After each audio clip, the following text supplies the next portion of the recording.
बोलती पुस्तके. ज्यांना वाचनाचा नाद, त्यांना बोलती पुस्तके घाली साद. आमचं चॅनल सबस्क्राईब करा आणि सबस्क्राईब करायला इतरांनाही सांगा. नमस्कार श्रोते मित्र हो. बोलती पुस्तके सादर करत आहे ज्येष्ठ लेखक ग वा बेहरे लिखित कादंबरी मेकअप, प्रकरण 10. कोणत्याही कलेची स्वैरता चित्रपट माध्यमात बंदिस्त करावी लागते. कधी कधी कितीही सुंदर वाटले तरी कल्पनेचे पंख कापून टाकावे लागतात. नव्याने चित्रपटसृष्टीत आलेले पुष्कळ तरुण कलावंत कल्पकतेला हवे तसे वावरू देतात. प्रमाण शून्य होऊन सुद्धा ते चित्रपट त्यातील मुक्तपणाने सुंदर होतात. समीक्षकांनाही ते आवडतात. पण जो सर्वसामान्य समाज आहे तो त्या स्वैरतेला बिचकतो. ढोबळ कौटुंबिक आणि त्याच्या ओळखीच्या अशा रस्त्यावरून शेवटाकडे जायला त्याला आवडते. शिवाय जसजसा कलावंत प्रौढ होत जातो तसतसा तो धोका नसलेली ओळखीची वाटच निवडतो. चित्रपट फार चांगला चालणे याच्याशी कलात्मकतेचा संबंध नसतो. प्रेक्षकांना चित्रपट आवडणे ही या धंद्याची पहिली गरज आहे. सेक्स, व्हायलन्स या प्राथमिक आणि सामान्याला उत्तेजित करणाऱ्या गोष्टी वापरून चटक लावली की मग प्रेक्षक त्या गोष्टीची मागणी करू लागतात. माणसाच्या आदिम वासनांचा वापर मर्यादित प्रमाणात करावा. व्हायलन्सचे स्वरूप संघर्षात बदलले तर प्रेक्षकांना संतुष्ट करून चित्रपटाला बाजारी रूप द्यावे लागत नाही. त्यातही तो संघर्ष उदात्ततेला स्पर्श करणारा, हौतात्म्याचे दर्शन घडवणारा असा असला तर प्रेक्षकांची रुची न बिघडवता परिणाम साधता येतो. स्त्री सौंदर्याचे दर्शन तर घडवावेच लागते, पण हे सौंदर्य केवळ शारीरिक पातळीवर न राहता उच्च अभिरुचीने दाखवता आले तर कुटुंबाने एकत्र बसून बसण्याजोगा असे चित्रपटाचे स्वरूप होते. माणसाच्या हव्यासाच्या चित्रणापेक्षा माणसाला स्त्रीविषयी जे आदिम आकर्षण आहे आणि कुतूहल आहे ते जागे करण्यापुरतेच स्त्रीरूप वापरावे. दादाजींनी चित्रपटाकडे आपण कशा दृष्टीने पाहिले हे सांगताना एक प्रांजळ निवेदन केले. त्यानंतर मी अधिकच प्रभावित झालो. ते म्हणाले, लक्षात ठेवा, मी एक अशिक्षित, फारसे संस्कार न घडलेला अडाणी माणूस. मला माझी मर्यादा माहीत आहे. देवाने माझ्या वाट्याला फारशी बुद्धी दिलेली नाही. तरीसुद्धा कठोर परिश्रम, एकाग्रता यांच्या बळावर मी थोडेफार यश मिळवले. शिक्षणाचा, साहित्याचा आणि संस्काराचा वारसा नसलेल्या माझ्यासारख्या माणसाने जर एवढे मिळवले आहे तर बुद्धीच्या बाबतीत देव माझ्या बाबतीत कृपण झाला नसता तर मी कितीतरी अधिक मिळवू शकलो असतो. जगातल्या श्रेष्ठ दिग्दर्शकांच्या तोडीला मला जाऊन बसता आले असते. मी एक कारागीर आहे, कलावंत नव्हे. मी माझ्या निर्मितीबद्दल फार समाधानी आहे असा कृपया गैरसमज करून घेऊ नका. पण माझ्या जवळ असलेल्या किंवा मला लाभलेल्या शक्तीचा मी अधिकाधिक उपयोग केला आहे हे यश माझ्या पदरात टाकायला खळखळही करू नका. जेव्हा एखादा चित्रपट मी हाती घेतो तेव्हा आपण एक उच्च दर्जाचा चित्रपट तयार करतो आहोत हीच जाणीव माझ्या मनात सतत असते. व्यवहाराचा, धंद्याचा विचारही त्यावेळी माझ्या मनात नसतो. तेवढ्या काळापुरती तरी एकाच विषयावर माझी एकाग्रता झालेली असते. चित्रपटात मी माझा जीव ओततो. त्यावेळेस नायक, नायिका आणि अन्य सर्व कलावंत सर्वता माझ्या स्वाधीन असावे लागतात. प्रथित यश झालेल्या नट नटींना माझ्या चित्रपटात मी स्थान देत नाही असा माझ्यावर आरोप केला जातो. तो एवढ्याच पुरता खरा आहे की यश लाभलेले कलावंत लहरी असतात. चंद्रकला आता थोड्या ढगळ अशा पुरुषी कपड्यात वावरत असे. मंजिल या चित्रपटात तिच्यासाठी जे पुरुषी कपडे शिवलेले होते तेव्हा ती परदेशातील एक स्त्री म्हणून वावरत होती. एका क्रांतिकारकाची प्रेयसी म्हणून ते पुरुषी कपडे त्या भूमिकेला आवश्यकच होते. शेतीप्रधान कृषक देशातला तो राष्ट्रीय पोशाखही होता. पण आत्ताच्या तिच्या अवस्थेला तो पोशाख खुलून दिसत होता. तिच्या देहातील अवाजवी वाढ लपली जात होती. सर्व तऱ्हेची सुबत्ता, श्रीमंती आणि कौतुक यांचा वर्षाव होत असताना ती मात्र अगदी साधेपणाने वावरत होती. तिने आपले डिस्ट्रीब्युशनच्या ऑफिसचे काम जवळपास शेवटच्या महिन्यापर्यंत चालू ठेवले. ती प्रसूत झाली. हे मला तिच्याकडून किंवा दादाजींकडून कळलं नाही. ते कळलं मेघनेकडून. मेघनेला तिचा फोन आला होता. मेघना अगदी तोंड भरभरून तिचे कौतुक करीत होते. प्रसूतीच्या वेळेस तिला कसला म्हणजे कसलाही त्रास झाला नाही. एवढंच नव्हे तर हॉस्पिटलमध्ये दाखल केल्यापासून तिला एका तासाभराच्या आत पुत्रप्राप्ती झाली होती. ती एक कुशल नृत्यांगना होती म्हणून तिची प्रसूती सुलभ झाली असावी असा निष्कर्ष जेव्हा मेघनेने काढला तेव्हा मात्र मी हसायला लागलो. माझ्या हसण्याचे कारण मेघनेच्या लक्षात आले आणि तीही हसायला लागली. माझ्या प्रत्येक अपत्याच्या जन्माच्या वेळेस मेघनेने सर्वांचाच इतका छळवाद केलेला होता की त्याची आठवण विसरणे शक्यच नव्हते. जरा काही खुट्ट झाले की मेघना हॉस्पिटलमध्ये धावत यायची, आरडाओरड करायची. 4-2 तासाने डॉक्टर शांतपणे परत घरी जायला सांगत. असे 1-2दा झाल्यानंतर मगच डॉक्टर तिला प्रसूतीगृहात ठेवून घेत. मी चेष्टेने मेघनेला म्हणालो, तू स्वतः काय कमी नसतेस आणि दुसऱ्याला नाचवतेस. सुलभ प्रसूतीसाठी एकेकाचा गुणधर्मच कारणीभूत असतो. मद्रासमधल्या वास्तव्यात मेघना आणि चंद्रकला खूप जवळ आल्या होत्या. चंद्रकलेपासून आता तिला कसलंच भय उरलं नव्हतं आणि चंद्रकलेने आपल्या लोभस व प्रौढ वागण्याने उरले सुरले क्लिबिश नष्ट करून टाकले होते.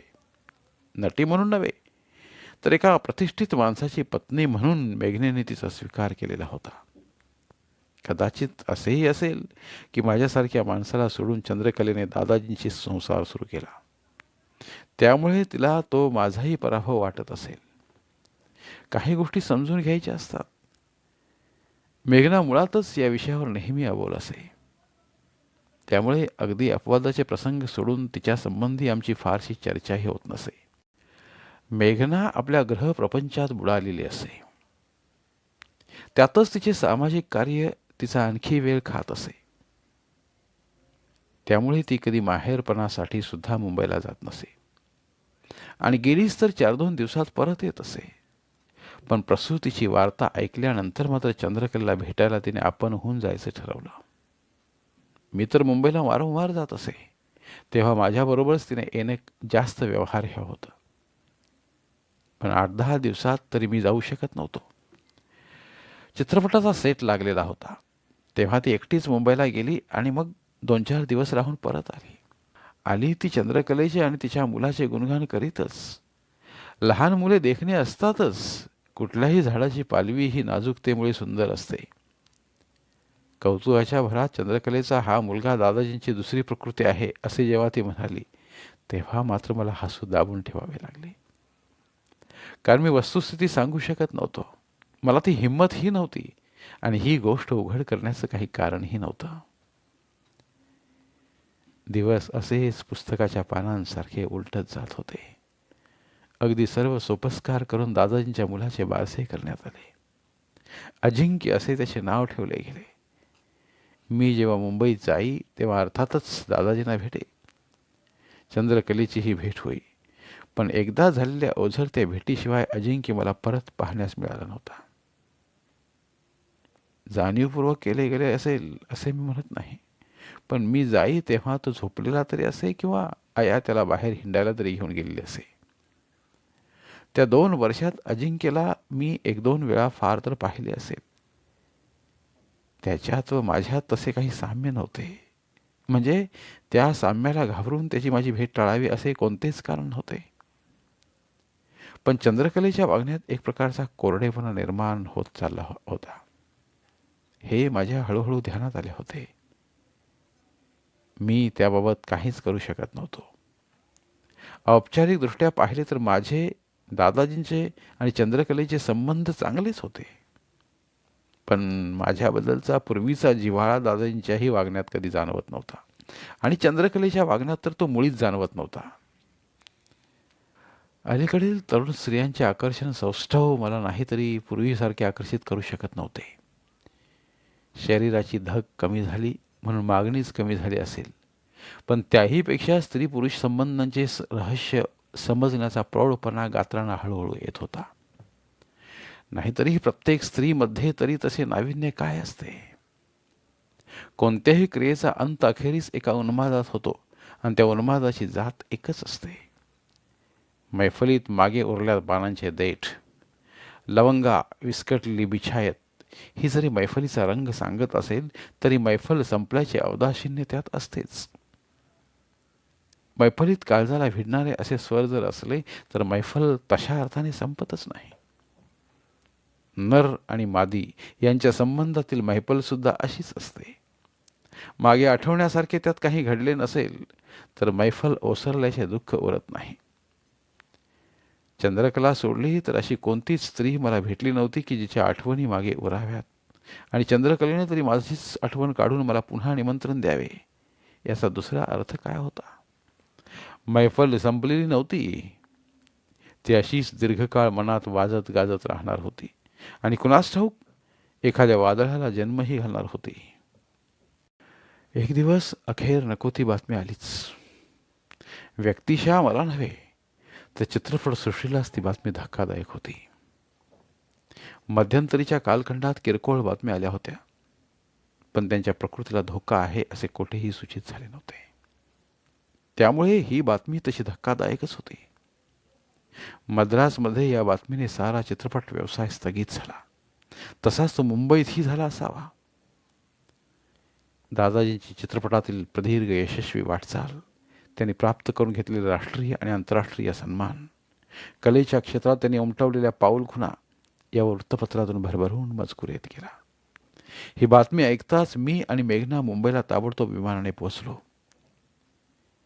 दादाजींचे शव राजहंस कला मंदिरात आणलेले होते. सगळ्यांना शोकाचा उमाळा आलेला होता. कामगारांशी ते कितीही कठोर वागले तरी कामगारांचे त्यांच्यावर प्रेम होते. चित्रपट व्यवसायातील सारी बडी बडी मंडळी येऊन दर्शन घेऊन गेली नाहीत, तर तिथे बसून राहिली होती. मुख्यमंत्री आणि मंत्रिमंडळातील अनेक मंत्रीही येऊन गेले. खरे म्हणजे कधी नव्हे ते स्टुडिओतील सारी शिस्त बिघडून माणसे येत होती, जात होती. कोणी डोळ्यांतून पाणी काढत होतं, कोणी भारावलेल्या अवस्थेत हलक्या आवाजात शेजाऱ्यांशी बोलत होतं. मी जेव्हा दादाजींना ठेवल्या स्टुडिओ फ्लोअरवर गेलो तेव्हा मला शोकावेग आवरणं शक्यच नव्हतं. चंद्रकलेच्या डोळ्यांना डोळा देताना तर मी कोसळलोच. चंद्रकलेला आणि मेघनालाच मला सावरावे लागले. 24 तास काम करणारा कलावंत फुलांच्या ढिगाऱ्यात पहुडलेला होता.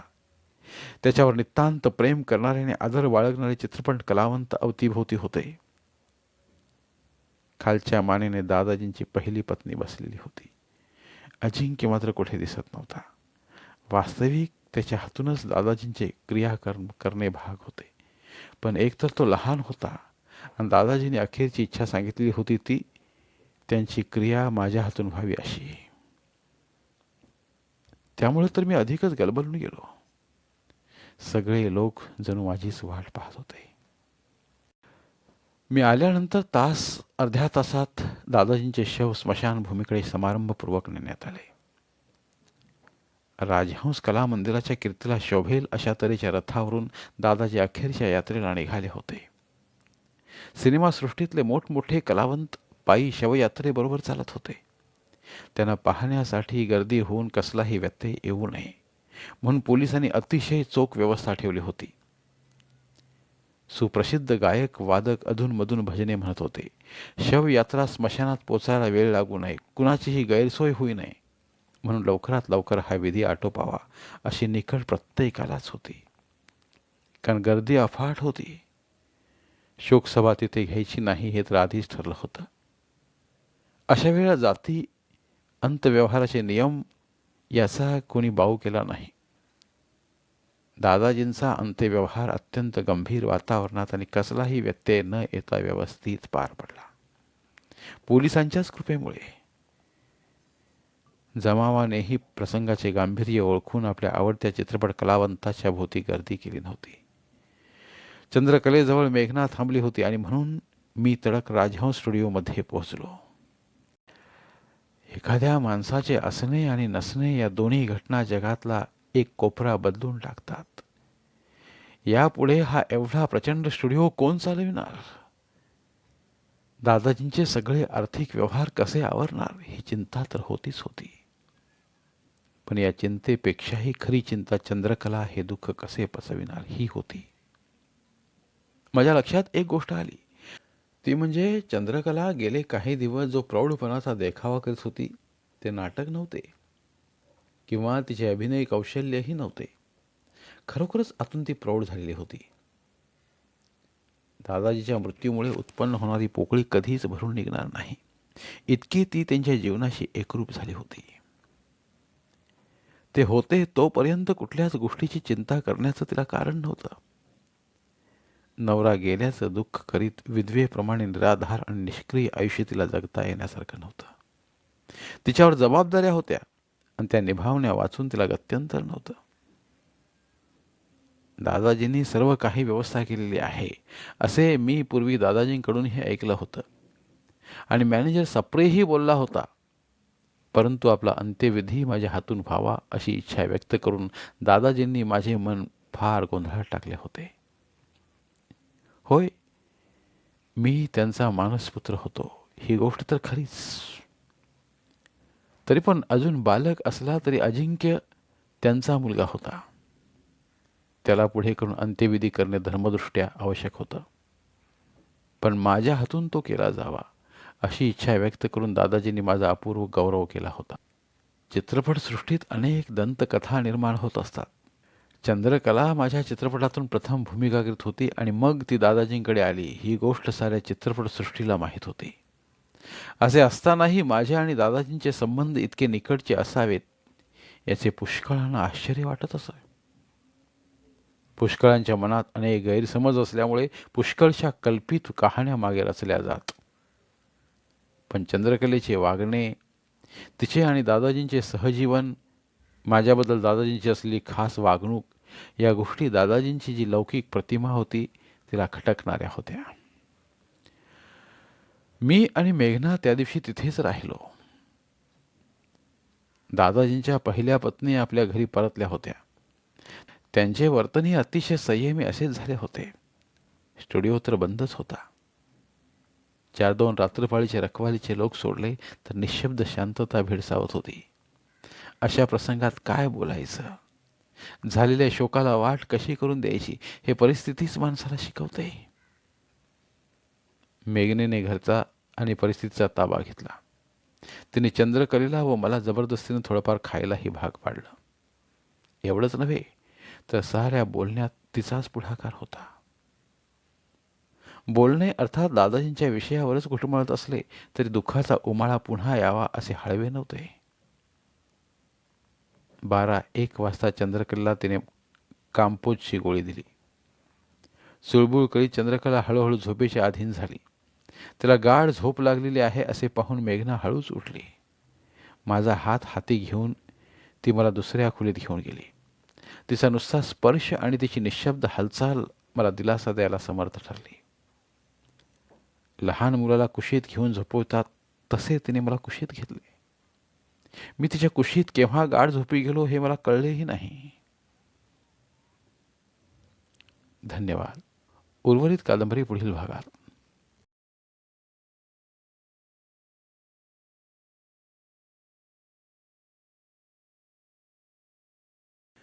धन्यवाद. प्रिय श्रोते मित्र हो, आपल्यासाठी एक आवाहन. आमच्या चॅनलच्या प्लेलिस्ट विभागात तुमच्यासाठी शेकडो कादंबऱ्यांचे ऑडिओ बुक्स उपलब्ध आहेत. तिथे प्रत्येक कादंबरीचे सर्व भाग एकत्रित मिळतील. त्यामुळे सध्या सुरू असलेल्या क्रमशः कादंबरीच्या पुढील भागासाठी वाट पाहण्याची गरज नाही. तुमच्या वेळेनुसार तुम्ही संपूर्ण कादंबरी सलगपणे ऐकू शकतात आणि साहित्याचा आस्वाद घेऊ शकता. कृपया आमच्या चॅनलच्या होमपेजवर जाऊन प्लेलिस्ट चेक करा आणि तुमची आवडती कादंबरी निवडा. धन्यवाद.